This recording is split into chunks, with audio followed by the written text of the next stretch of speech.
स्वागत आमे द्वितीय पर्याय वाक्य विचार आलोचन प्रकारजगत वाक्य को आलोचना करवा। जमिति वाक्य थिला दुई प्रकार गठनगत वाक्य एवं प्रकारजगत वाक्य। गठनगत वाक्य को रूपगत वाक्य, भावगत वाक्य को प्रकारजगत वाक्य को भावसूचक वाक्य कहा जाए। आमे गत चैप्टर रे आलोचना करथिले गठनगत वाक्य केते प्रकार कौन कौन एवं तार एग्जाम्पल्स, सरल वाक्य, यौगिक वाक्य, जटिल वाक्य एवं मिश्र वाक्य। सेगुड़िक सरीगला परे आमे प्रकारजगत वाक्य भावसूचक वाक्य को आलोचना करवा। जहाँकि 5 प्रकार थिला: विवृतिसूचक वाक्य, प्रश्नसूचक वाक्य, आदेश अनुरोध आशीसूचक वाक्य, विस्मयसूचक वाक्य, नास्तिसूचक वाक्य, declarative sentence, question interrogative sentence, imperative sentence, exclamatory sentence and negative sentence.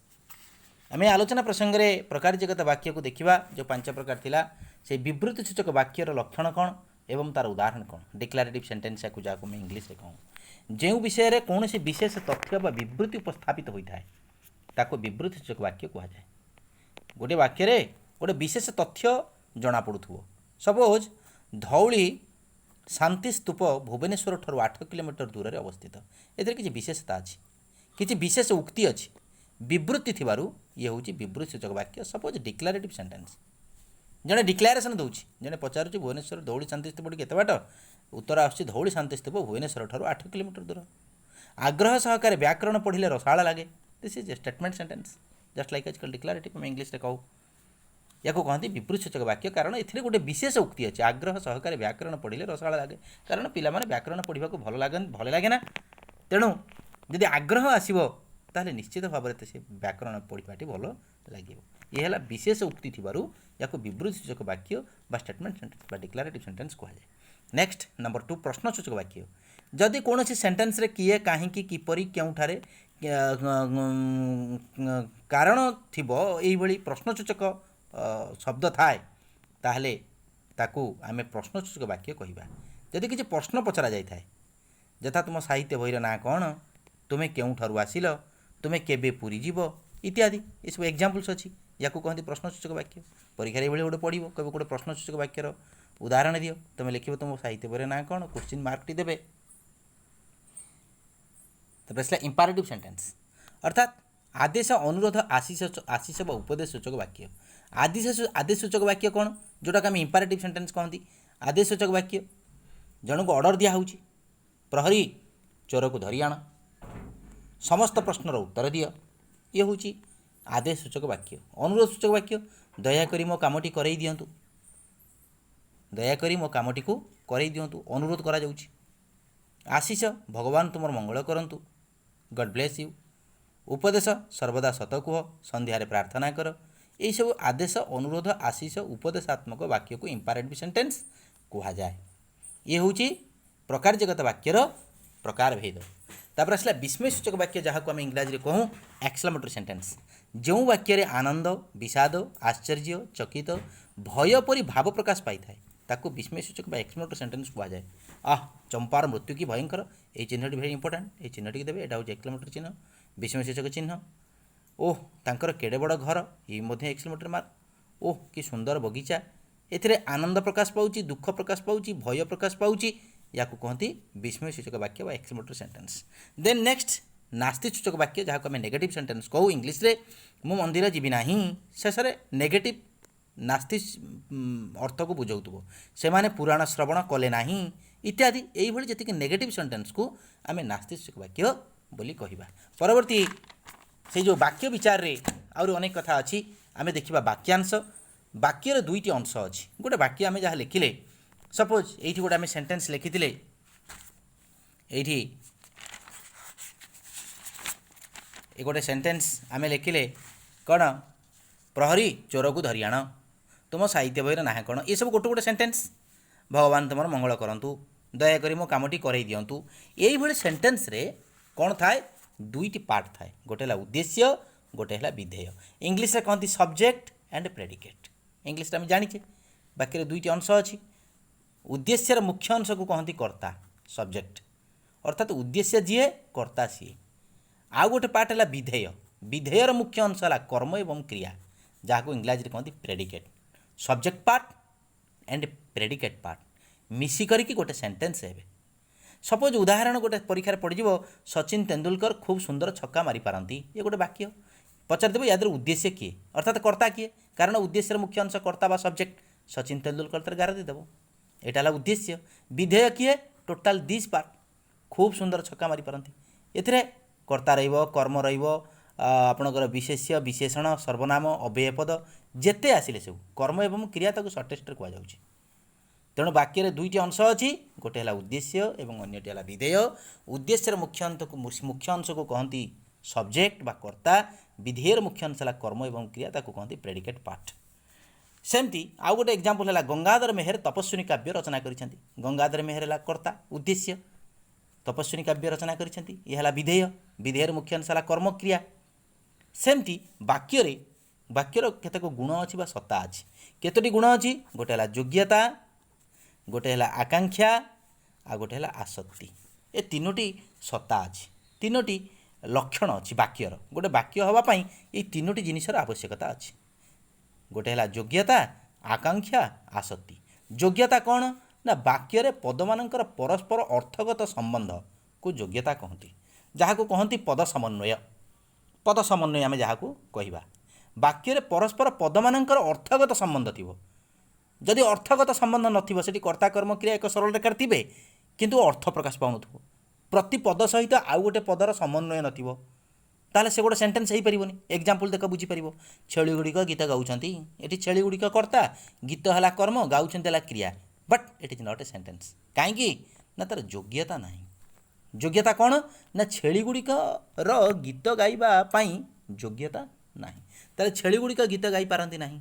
तेणु छेली गुड़िक सहित गीत जो पद अच्छी तार अर्थगत संबंध ना, तेणु ये गोटे वाक्य हो पार ना, कारण आम आगुरी कही स्वाधीन और सार्थक उक्ति को वाक्य कहती। तेणु ए जदिच पद गुड़िक अच्छा किंतु अर्थ ना, सार्थकता ना। डंगाटी आकाश में उड़ूची, डंगा नई रे भाषा ता धर्म है कि आकाश में उड़ी पार ना। तेणु ये गोटे सेंटेंस हो पार ना, कारण वाक्य योग्यतार अभाव। डंगा आकाश सहित संपर्क ना, कि संपर्क ना, कि संबंध ना, अर्थगत संबंध ना, जहाँ को कहती जहाँ को कहती पद समन्वय। सेमती गछ गुड़िक दौड़ुंट, it is not a sentence because it has no योग्यता, यार योग्यता ना, कारण पद मानकर सहित अन्य गोटे पद सहित पारस्परिक संबंध ना, पारस्परिक अर्थगत संबंध ना। तेणु एमाने वाक्य हो पारे ना। ताले योग्यता यहाँ है वाक्यर योग्यता थिबा दरकार, अर्थ थिबा दरकार, गोटे पद सहित अन्य गोटे पदर संपर्क थिबा दरकार। छेली गुड़िक पड़िया चरुंट, इट इज ए सेंटेंस। छेली गुड़िक पड़िया चरुंट, परस्पर पद गुड़िक सहित संबंध अच्छी। आकांक्षा क्या कहती ना वाक्य गोटे पद अन्य गोटे पदर अर्थगत अपेक्षा करिथिबो, गोटे पद अन्य गोटे पद को अपेक्षा करिथिबो। मु साहित्य पढ़ी छाड़ू छाड़ीदेली आ कि लिखिली, ये गोटे सेंटेंस हो पारा ना। कहीं हो पारानी ना आउ गोटे सेंटेंस आउ गोटे पद को से अपेक्षा करुच्ची। मु साहित्य पढ़ी घर को गली, मु साहित्य पढ़ी प्रश्न उत्तर कली, सेंटेंस है। तुम्हें जाऊँ जाऊँ तांकू छाड़ीदे डट डट करदे, ये गोटे सेंटेंस हो पारा ना। कहीं ना अर्थ बुझेवाई आउ गोटे पद को से अपेक्षा करुच्ची। मु जाऊँ जाऊँ तांकू रास्ता देखिली, गोटे पूर्ण अर्थ को परिप्रकाश कला, गोटे भाव आसला, गोटे अर्थ आसला। तेणु सी गोटे सेंटेंस है, गोटे वाक्य है। तेणु तेणु तुम्हें जाऊँ जाऊँ तांकू डट डट डट, ये गोटे सेंटेंस नुहे। कहीं आसक्तिर अभाव, सॉरी आकांक्षार अभाव।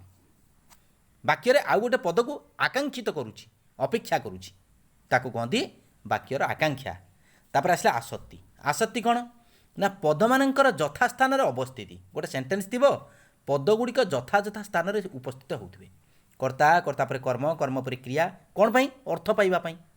जदि पद गुड़िकर वाक्य यथास्थान अवस्थान नथिबो ताले आमे अर्थटीए पाई परिबा नाही। सपोज मु कहिबी मु साहित्य पढ़ी घर को गली, कि मु साहित्य पढ़ी प्रश्न उत्तर कली, मु लिखि थांती कली पढ़ी मु साहित्य प्रश्न उत्तर, अर्थ आसिला नहीं। कहीं ना पद गुड़िक जो जो स्थान में अवस्थान करने कथा वाक्य से गुड़िक नहांती। सपोज मु आउ गोटे एग्जांपल देछि, हिमालय पड़ी गंगा बंगोपसागर रे बाहरी, किसी बुझी होनी।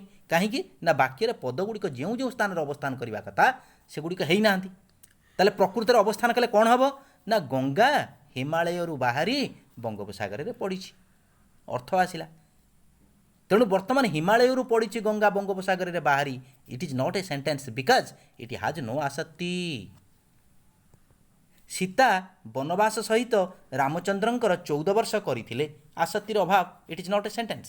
ଇଏ ଗୋଟେ ବାକ୍ୟ ହୋଇପାରିବ ନାହିଁ। କାହିଁକି ନା ପଦଗୁଡ଼ିକର ଯଥାସ୍ଥାନରେ ଅବସ୍ଥାନ କରିନାହାନ୍ତି, ପରସ୍ପର ସହିତ ସମ୍ବନ୍ଧ ବି ନାହିଁ। ତେଣୁ ଆସକ୍ତିର ଅଭାବ। କ'ଣ କଲେ ବାକ୍ୟଟି ହେବ ନା ରାମଚନ୍ଦ୍ରଙ୍କ ସହିତ ସୀତା 14 ବର୍ଷ ବନବାସ କରିଥିଲେ। ରାମଚନ୍ଦ୍ରଙ୍କ ବା ସୀତା ରାମଚନ୍ଦ୍ରଙ୍କ ସହିତ 14 ବର୍ଷ ବନବାସ କରିଥିଲେ। It is a sentence. କାହିଁକି ନା ପଦଗୁଡ଼ିକ ଯେଉଁଠି ଯାହା ବସିବା କଥା ଉପଯୁକ୍ତ ସ୍ଥାନରେ ବସିଛନ୍ତି, ୟାକୁ ଆମେ କହିବା ହେଉଛି ଆସକ୍ତି। ତାହେଲେ ଆଜି ଆମେ ଦେଖିଲେ କ'ଣ ନା ଗଠନଗତ ବାକ୍ୟ, ଓଡ଼ିଆ ବ୍ୟାକରଣର ଗଠନଗତ ବାକ୍ୟ, ବାକ୍ୟର ଲକ୍ଷଣ, ଗଠନଗତ ବାକ୍ୟ ଯେଉଁ 2 ପ୍ରକାର ଥିଲା, ପ୍ରକାରଜାଗତ ବାକ୍ୟ, ଗଠନଗତ ବାକ୍ୟ। ଗଠନଗତ ବାକ୍ୟ ଯେଉଁ 4 ପ୍ରକାର ଥିଲା, ସରଳ ବାକ୍ୟ, ଯୌଗିକ ବାକ୍ୟ, ଜଟିଳ ବାକ୍ୟ, ମିଶ୍ର ବାକ୍ୟ, ତାକୁ ଆମେ କ୍ଲାରିଫାଇ କରିକି ଏକ୍ଜାମ୍ପଲ୍ ସହିତ ତାର ଲକ୍ଷଣକୁ ଉପସ୍ଥାପନ କଲେ। ଦେନ୍ ନେକ୍ସଟ ବର୍ତ୍ତମାନ ଆମେ ପ୍ରକାରଜାଗତ ବାକ୍ୟ ବା ଭାବସୂଚକ ବାକ୍ୟ ଯେଉଁ 5 ପ୍ରକାର ଥିଲା, ବିବୃତି ସୂଚକ ବାକ୍ୟ, ପ୍ରଶ୍ନ ସୂଚକ ବାକ୍ୟ, ଆଦେଶ, ଅନୁରୋଧ, ଆଶିଷ, ଉପଦେଶ ସୂଚକ ବାକ୍ୟ, ଇମ୍ପାରେଟିଭ୍ ସେଣ୍ଟେନ୍ସ, ବିସ୍ମୟ ସୂଚକ ବାକ୍ୟ, ଏକ୍ସକ୍ଲେମେଟୋରୀ ସେଣ୍ଟେନ୍ସ, ନାସ୍ତି ସୂଚକ ବାକ୍ୟ, ନେଗେଟିଭ୍ ସେଣ୍ଟେନ୍ସ, ୟାକୁ ମଧ୍ୟ ଆମେ ଲକ୍ଷଣ ସହିତ ଉଦାହରଣକୁ ଉପସ୍ଥାପନ କଲେ। ତା ସହିତ ବାକ୍ୟ ବିଚାରରେ ଯେଉଁ ବାକ୍ୟାଂଶ, ଭେରି ଇମ୍ପୋର୍ଟାଣ୍ଟ ଚାପ୍ଟର ବାକ୍ୟାଂଶ, ବାକ୍ୟରେ 2ଟି ଅଂଶ ଅଛି, ଗୋଟେ ହେଲା ଉଦ୍ଦେଶ୍ୟ ଏବଂ ବିଧେୟ, ଯାହାକୁ କହନ୍ତି ସବଜେକ୍ଟ ଏବଂ ପ୍ରେଡିକେଟ୍, ଆମେ ଇଂଲିଶରେ ପଢ଼ିଥିଲେ, ତାକୁ ଆମେ ଆଲୋଚନା କଲେ। ତାପରେ ପଢ଼ିଲେ ବାକ୍ୟର ଗୁଣ ବା ସତ୍ତା। ବାକ୍ୟରେ 3ଟି ଗୁଣ ଅଛି, ଯୋଗ୍ୟତା, ଆକାଂକ୍ଷା, ଆସକ୍ତି। ଯୋଗ୍ୟତା କାହାକୁ କୁହନ୍ତି? ବାକ୍ୟରେ ପରସ୍ପର ପଦମାନଙ୍କର ପରସ୍ପର ଅର୍ଥଗତ ସମ୍ବନ୍ଧକୁ ଯୋଗ୍ୟତା କହନ୍ତି, ତାକୁ କହନ୍ତି ପଦ ସମନ୍ୱୟ। ଏହାର ଉଦାହରଣ ଦେଲେ ଛେଳିଗୁଡ଼ିକ ଗୀତ ଗାଉଛନ୍ତି, ଡଙ୍ଗାଟି ଆକାଶରେ ଉଡ଼ୁଛି, ଗଛଗୁଡ଼ିକ ଦୌଡ଼ୁଛନ୍ତି। ଏମାନେ ଗୋଟେ ସେଣ୍ଟେନ୍ସ ହୋଇପାରିବ ନାହିଁ, କାହିଁକି ନା ଏମାନଙ୍କର ଯୋଗ୍ୟତା ନାହିଁ। ଆକାଂକ୍ଷା ମାନେ ଗୋଟିଏ ପଦ, ବାକ୍ୟରେ ଗୋଟିଏ ପଦ ଅନ୍ୟ ଗୋଟେ ପଦକୁ ଅପେକ୍ଷା କରିବାକୁ ଆକାଂକ୍ଷା କୁହାଯାଏ। ତେଣୁ ଯେତେବେଳେ ସେନ୍ସ ଆସିଯିବ, ଶବ୍ଦ ବସିଯିବ, ସେତେବେଳେ ଅର୍ଥ ପଳେଇ ଆସିଲା, ସେଟା ଗୋଟେ ବାକ୍ୟ ହୋଇଗଲା। ତେଣୁ ଆସକ୍ତି କାହାକୁ କୁହନ୍ତି ନା ବାକ୍ୟରେ ପଦମାନଙ୍କର ଯଥାସ୍ଥାନର ଅବସ୍ଥିତିକୁ ଆସକ୍ତି କହନ୍ତି। ଯଥା ହିମାଳୟରୁ ପଡ଼ିଛି ଗଙ୍ଗା ବଙ୍ଗୋପସାଗରରେ ବାହାରି, ସୀତା ବନବାସ ସହିତ ରାମଚନ୍ଦ୍ରଙ୍କର 14 ବର୍ଷ କରିଥିଲେ, ଏଗୁଡ଼ାକ ସେଣ୍ଟେନ୍ସ ହୋଇପାରିବ ନାହିଁ, କାରଣ ଏଠି ହାଜ୍ ନୋ ଆସକ୍ତି। ଏହିପରି ଭାବରେ ଆମେ ବାକ୍ୟ ବିଚାର, ଗଠନଗତ ବାକ୍ୟ, ପ୍ରକାରଜାଗତ ବାକ୍ୟ, ବାକ୍ୟାଂଶ ଏବଂ ବାକ୍ୟର ଗୁଣ ବା ସତ୍ତାକୁ ଆମେ ଆଲୋଚନା କଲେ। ପରବର୍ତ୍ତୀ ପର୍ଯ୍ୟାୟରେ ଆମେ ପଢ଼ିବା ସତ୍ତ୍ୱବିଧି ଏବଂ ନତ୍ୱବିଧି। Thank you, all the best.